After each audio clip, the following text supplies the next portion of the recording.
राम राम शेतकरी मित्रांनो, पाहुयात पुणे, गुलटेकडी, मुंबई, सोलापूर तसेच बेंगलोर येथील आजचे म्हणजे दिनांक 29 जानेवारी 2025चे कांदा बाजार भाव.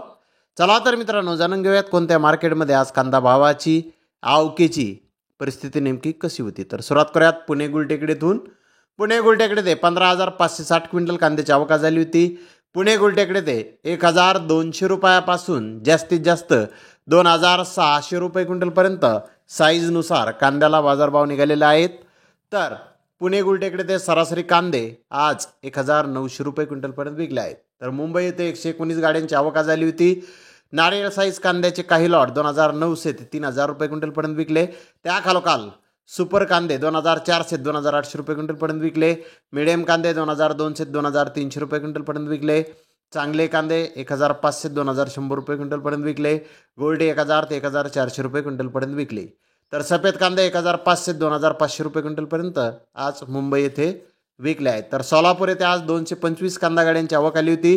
सोलापूर येथे 600 रुपयापासून जास्तीत जास्त 3,000 रुपये क्विंटलपर्यंत साईजनुसार कांद्याला आज बाजारभाव निघाले आहेत. तर बेंगलोर येथे आज 39,794 गोण्यांची आवक आली होती. कर्नाटकातील निप्पाणी येथील माल 2,000 ते 3,600 रुपये क्विंटलपर्यंत विकला. तर विजयपुरा येथील माल 2,000 रुपयापासून 2,800 रुपये क्विंटलपर्यंत विकला. चित्रदुर्गाचा माल 1,000 ते 2,200 रुपये क्विंटलपर्यंत आज विकलेला आहे. तर महाराष्ट्रातील गरवा, अहमदनगर, बीड एरियातला फुलगोळा साईज कांदा 3,100 ते 3,200 रुपये क्विंटलपर्यंत विकला. बिग साईज कांदा 2,800 ते 3,000 रुपये क्विंटलपर्यंत विकला. मीडियम कांदा 2,000 ते 2,400 रुपये क्विंटलपर्यंत विकला. सोलापूर एरियातला बिग साईज कांदा 2,800 ते 3,000 रुपये क्विंटलपर्यंत विकला. कच्चा कांदा 2,000 ते 2,500 रुपये क्विंटलपर्यंत विकला. नाशिक एरियातला लाल कांदा 2,300 ते 2,400 रुपये क्विंटलपर्यंत आज बेंगलोर येथे विकला आहे. तर धन्यवाद मित्रांनो, आपण माझा व्हिडिओ शेवटपर्यंत पाहिल्याबद्दल. व्हिडिओ आवडल्यास लाईक करा, शेअर करा.